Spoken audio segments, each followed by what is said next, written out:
Blitz on 2 starts now. How's it? Good evening, everyone. Welcome into the Week 1 edition of the Blitz on 2. Some teams are looking to keep it rolling from last week. Some are looking to rebound, while a few are opening up their seasons tonight. Sean Lorenzano began his 4D tenure last Friday with a win over Buford. Things getting a little tougher tonight as the Patriots try to slow down the Goose Creek attack.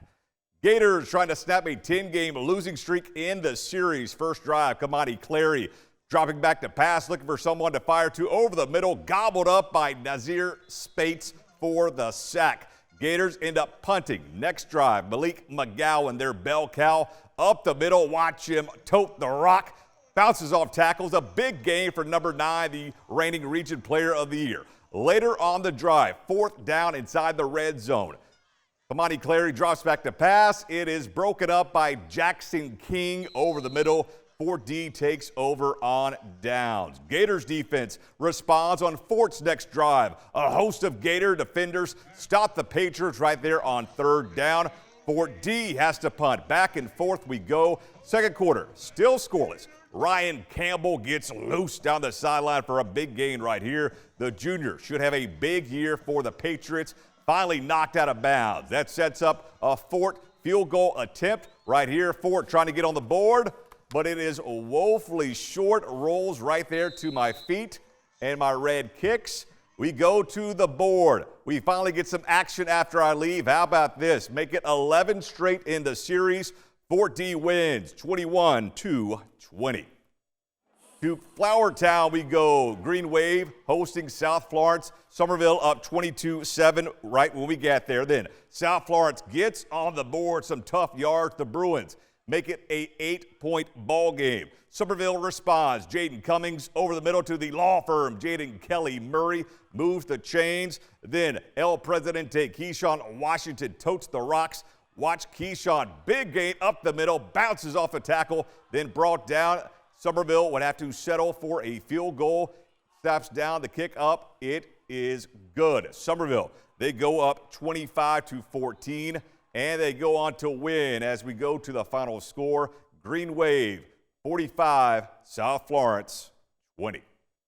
As for the other 5A school in Dorchester County, Ashley Ridge got a little banged up in their Week 0 loss at Berkeley last week. Swamp Foxes back in Berkeley County for their annual rivalry contest with the Cobras of Cane Bay. And the Cane Bay band getting down on Friday. Got to get down on Friday. Cobras up 3-0 in the first. AR QB Trevor Kalis muscles his way in to put the Swamp Foxes in front 6-3.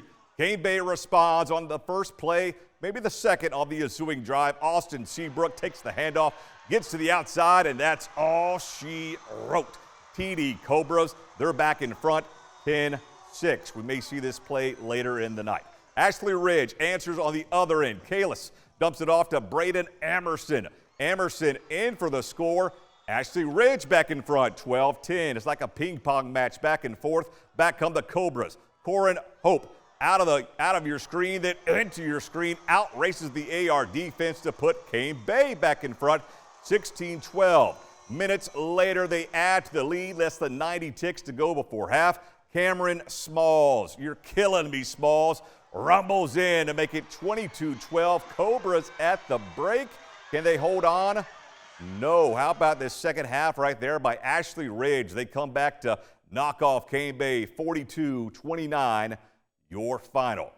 To West Ashley, less than 5 to go in the first half. Wildcats down 7-zip. Sharks add to their lead. A little halfback pass. We think either way, Gage Duncan ends up with a reception in the end zone. That doubles May River's lead. Ensuing kickoff, West Ashley, their return man, coughs it up. Who's got it? Who's got it? May River says they do, and they come up with the ball. Sharks with the turnover. More deception from May River's offense. Asa Haskins around the right side. He will not be stopped until he reaches pay dirt. May River leads 21-zip. Yowza. Wildcats finally get something going on O. Handoff to Jackson Ulak. He gets all the way down to the 1, almost rumbles in. That sets up David Dunian punching it in. They make it 21-7. West Ashley trying to come back and make this a ball game. Too little, too late. We go to the scoreboard. May River goes back to Bluffton. Winners by 7, 28-21. Wando began the Isaiah Parent era last Friday with a big road win at Socastee. The Braves with the Warriors last year in the playoffs by 30. Wando returning the favor. Now the Warriors trying to move to 2-0 against the high-flying Hawks of Hanahan. Hanahan up 7-3 in the third quarter. Isaiah Parent's home debut. Ryan John takes the handoff right here. He's gobbled up by big Antoine Mitchell by the Hanahan defense. Mercy. Speaking of laying the lumber, watch this lick by Wando's Kai Correa. A little Goldberg spear right there for the tackle. Ensuing a Wando drive. We think that's Sarah Stone. Apologies if it's not. Deep to friend of the program, Brock Feinberg. Hashtag Brock Smash. He tells Robert O'Brien that's a first down. Wando moves the chains. Warriors trying to do something on the ground. Ball carrier stopped right in his tracks by Tajay Hartwell after a short gain. Wando, they get on the board later in the drive. A little reverse ends up in the hands of John. He takes it into the end zone to make it 10-7 Warriors. Wando looking to go to 2-0. How about this? Hanahan, they beat the 5A program by 3, 20-17, your final score. And we're just getting started on week 1 of the Blitz on to a wild week at Oceanside. How the Land Sharks handle things tonight at Johnson-Haygood. Find out when the Blitz rolls on next. Welcome back into the Blitz on 2. Both Lucy Beckham and Philip Simmons are both physical ball clubs whose will would be broken in the first meeting between the two programs this evening. As we go to the field, Bengals making the short trek over to Philip Simmons right down Clements Ferry. Early first, scoreless. Chalmers Ballard swing pass to Aiden Lynch. Aiden strolls in to make it 7-0 LB. Second quarter, Chalmers Ballard squirts through the hole. Big gain on the QB keeper. Down the sideline. Watch out, Karen Bradley. Woo, she's all right. First down, Bengals. Then the handoff to the bus, as we'll call him, Tama Reed. Hard to bring down is Reed, churning those legs to move the chains yet again. Then if Ballard's read option the first time worked, let's try it again. Chalmers calls his own number, dials up 6. Bengals increase their lead to 14. As the Bengals said, Chalmers walking like an Egyptian. We go to your final score. Right there, Lucy Beckham, they get back in the winning side of things, 38-9 over Philip Simmons. James Island back on the road tonight, taking on former region opponent Hilton Head. Hilton Head has possession right here. It's going to be a handoff to Jeremiah Walters, breaking through the defense. He drags the defenders for the first down right there by the Seahawks. On the next play, though, Hilton Head tries to go through the air. This time Walters, he goes down for a big lost sack there by Luke Thomas. That forces a punt.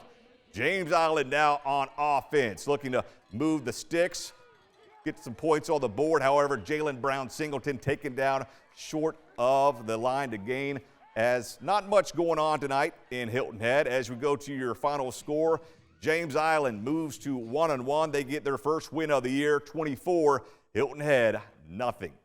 Speaking of James Island, former Trojans head coach John Patterson was named the interim coach of Oceanside for the rest of the season Tuesday afternoon after Chad Wilkes announced his resignation.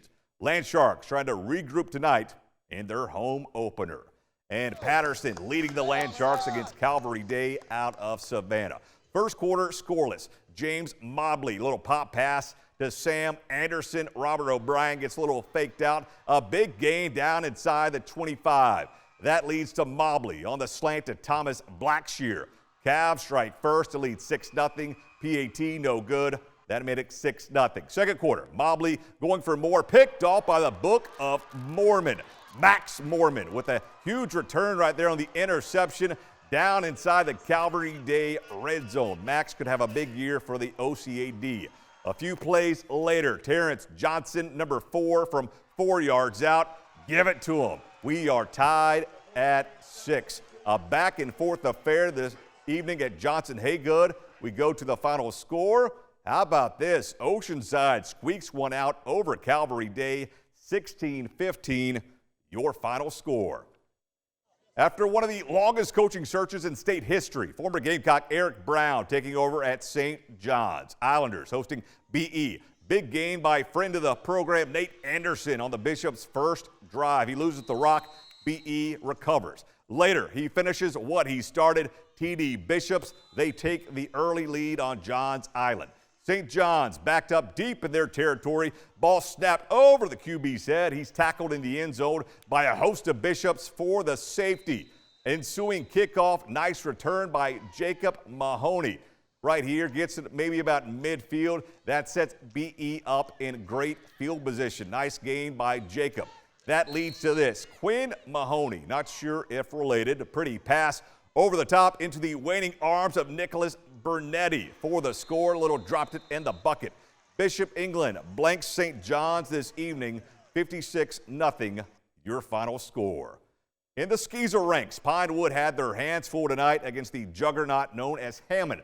Skyhawks have won, not one, not two, not three, 7 state titles in a row. To Pinewood Prep we go. Pinewood, Hammond dueling it out.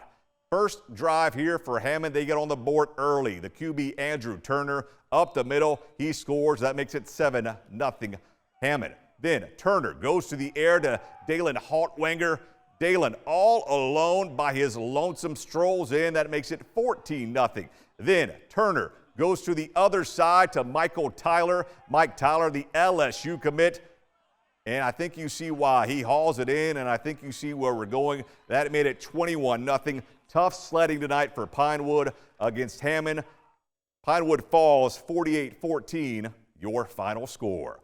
As for action last night, Stratford taking on Daniel in a neutral site contest in Columbia. First quarter, Knights up 7-3. Jakin Davis calls his own number. He dials up 6, muscles his way in. Stratford leads 14-3.